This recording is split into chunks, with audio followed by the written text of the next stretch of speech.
Welcome back to this video. Today I am going to explain you mean deviation from mean and median. अच्छा, मैं इस दफ़ा आपके लिए ये डिस्क्रीट सीरीज में सॉल्व करने जा रही हूँ। पिछले वीडियो में मैंने इंडिविजुअल सीरीज के लिए सॉल्व किया था, तो इस दफ़ा ये डिस्क्रीट सीरीज के लिए वीडियो है। और अगर आपको कॉन्सेप्ट क्लियर करना है तो जो है आपको शुरू से आखिर तक वीडियो देखनी है। चलें, let's start. Calculate the mean deviation from mean and median and their coefficient from the following data.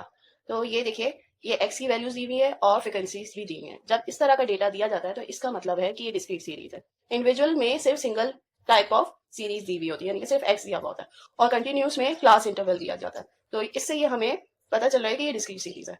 अब ये देखिए, मीन डेविएशन अबाउट मीन या फ्रॉम मीन से हमें निकालने के लिए ये फॉर्मूला फॉलो करेंगे, जो कि है summation f mod x minus x bar divided by n. ये मॉड शो करता है कि आपका सब्ट्रैक्शन करने के बाद जो भी वैल्यू आए वो पॉजिटिव लेनी है, ठीक है। और जो ये मीन है, मीन का फॉर्मूला डिस्क्रीट सीरीज में होता है summation f x divided by n. अब ये फाइंड करने के लिए हमें टेबल जरूर ड्रॉ करना है और इसके लिए भी कॉलम्स ड्रॉ करने होंगे। तो ये फाइंड करने के लिए हम सबसे पहले कॉलम ड्रॉ करेंगे। अब ये देखिए, मैंने ये मीन डेविएशन फ्रॉम मीन के लिए ये कॉलम ड्रॉ किया है। ये एक्स की वैल्यूज क्वेश्चन से ले लिया है, एफ की भी वैल्यूज ले लिया है। एफ एक्स मालूम करेंगे। एफ एक्स कैसे फाइंड करेंगे? 28 20 को 8 से मल्टीप्लाई करेंगे तो हमारे पास आ जाएगा 160, फिर आ जाएगा 360, फिर आएगा 800, 500, 360। ये सब वैल्यूज मैंने फाइंड करके रखे हैं, आप चेक कर लीजिए कि ये सही है नहीं। और इसके साथ साथ हम इसका समीशन ले लेंगे, जो कि होगा एंड हम इधर ये फाइंड करेंगे, इनको प्लस कर देंगे तो ये 60 आ जाएगा, और समीशन एफ एक्स आ जाएगा 2460, ठीक है। अब ये तो तभी फाइंड होगा जब एक्स बार फाइंड करेंगे, तो हम इसके लिए ये वैल्यूज इसमें डाल देंगे, जैसे कि 2460 जो इसकी समीशन की वैल्यू आ रही थी, और एन हमारा था 60 जो समीशन एफ होता है। उसको डिवाइड करने के बाद हमारे पास आ रहा है 41। तो ये 41 मैं यूज करूंगी दोबारा से इसी टेबल पे, ठीक है। इधर मैं 41 लिख लेती हूँ, यानी कि एक्स बार मेरा आ रहा है 41। फिर इसमें से एक्स में से एक्स बार हम माइनस करेंगे, यानी कि 20 में से ये मैंने मॉड लगाया, ठीक है। 41 माइनस करेंगे तो हमारे पास आ जाएगा 21, ठीक है। फिर 11, फिर 1, 9, 19, और इसके बाद है 29। अब ये कॉलम फाइंड करने के बाद हमें क्या करना है कि इसको फ्रिक्वेंसी से मल्टीप्लाई। हमारे पास 168, ये मैंने वैल्यूज कैलकुलेट करके रखी हैं, तो जो है ये एज इट इज मैं उतारते जा रही हूँ, आप लोग चेक कर लीजिएगा। तो 116। अब ये सारी वैल्यूज निकालने के बाद हम इसका समीशन ले लेंगे, जो कि आ रहा है 640, ठीक है। अब ये फॉर्मूला में मैं वैल्यूज डाल दूंगी, जो कि ये फॉर्मूला है। इसमें mean deviation about mean, summation में हमारी वैल्यू आ रही थी 640, और डिवाइडेड बाय एन क्या है 60, तो इसकी वैल्यू आ जाएगी 10.67। अब हमें निकालना है कोफिशिएंट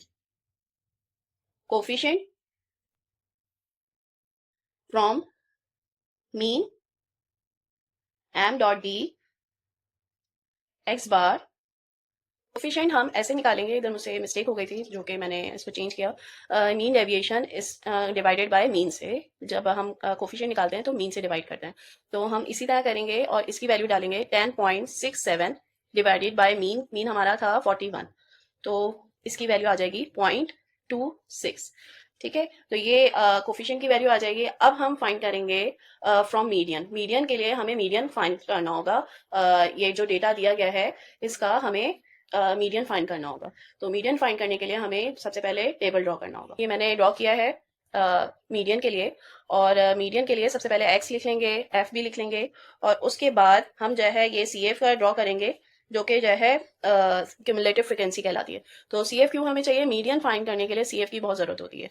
तो ये हम कैसे फाइंड करेंगे? बहुत ईजी है। सबसे पहले पहली वैल्यू एज इट इज लिख लेंगे, जो पहली फ्रिक्वेंसी है, फिर उसके बाद 12 इसमें प्लस करेंगे तो ये हमारे पास हो जाएगा 20। फिर इसी तरह हम लिखते जाएंगे तो हमारे पास होगा 40, फिर है 50, फिर 56, फिर 60, ठीक है। अब हम इसे सी एफ से मीडियन फाइंड करेंगे। अब ये देखिए, मीडियन के लिए हम लेते हैं n+1/2 इथ आइटम, सही है, और जो कि हमारे पास n क्या है 60, तो जो है 60 + 1 डिवाइडेड बाय 2 आइटम, जो कि हमारे पास आ जाएगा 60 + 1 61 डिवाइडेड बाय 2 30.5 आइटम, ठीक है। अब इसको मीडियन को 30 0.5 है ना, ये अभी आंसर नहीं है मीडियन का, तो ये हम CF में चेक करेंगे कि कहाँ पर आ रहा है। तो टेबल में हम चेक कर लेते हैं, ये देखिए CF है हमारे पास ये, तो ये 30.5 इधर फॉल कर रहा है, तो इसका जो x होगा ना वो 40 होगा, वो ही हमारा मीडियन होगा। तो मीडियन में हम लिख लेंगे कि ये हमारा 40 है। अब इससे हम डेविएशंस फाइंड करेंगे, जो कि हम टेबल पे ही वापस इसमें डालते जाएंगे और माइनस करेंगे। ये देखिए इसमें मैं ये 40 लिख लूंगी और इसका जो है माइनस करते जाएंगे, यानी कि हर x में से हम 40 माइनस करेंगे। तो 40 माइनस करते जाते हैं, देखें ये 20 हो जाएगा, ये 10 हो जाएगा, ये 0 होगा, 10, 20 और ये होगा 30। ठीक है, अब इसका समीशन तो हमें नहीं चाहिए, लेकिन हमें इन दोनों को मल्टीप्लाई करना है, फिर उसका समीशन चाहिए। तो ये कैसे करेंगे कि ये 20 मल्टीप्लाई बाय 8 क्या होगा हमारे पास 160, फिर 120, फिर 0 हो जाएगा, फिर 100, फिर होगा 120 और फिर होगा 120 दोबारा से, और इसका समीशन सारे समीशन फाइंड करेंगे तो हमारे पास आ जाएगा 620। ठीक है, अब ये देखिए इसमें हम कैलकुलेशन करेंगे फॉर मीडियन। तो फॉर मीडियन के लिए इधर मैं लिख लेती हूँ सबसे पहले फॉर मीडियन। ठीक है, तो मीडियन के लिए हम क्या करेंगे कि ये लिखेंगे मीन डेविएशन अबाउट मीन, वो summation f mod of x minus m divided by n। तो इसका समीशन हमारे पास आया था 620। ठीक है, डिवाइडेड बाय n क्या होगा 60, तो 60 आ जाएगा, और जब हम इसे 60 से डिवाइड करेंगे तो हमारे पास आ जाएगा 10.33। ठीक है, अब जो है इसका हमें कोफिशिएंट फाइंड करना है।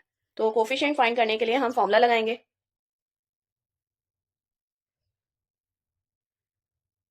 Coefficient of mean deviation from median is equals to mean deviation from median divided by median करेंगे। ठीक है, अब ये इसकी वैल्यू आ रही थी हमारे पास 10.33 और मीडियन हमारा क्या था 40, तो इसको डिवाइड करेंगे तो हमारे पास आ जाएगा, इधर आप कोफिशिएंट ऑफ ये लिख सकते हैं, ये आ जाएगा हमारे पास 0.258। अगर आपको वीडियो पसंद आए तो लाइक शेयर सब्सक्राइब जरूर कीजिएगा और नेक्स्ट वीडियो जरूर देखिएगा जो कि मेरी होगी कंटिन्यू सीरीज की। Thank you.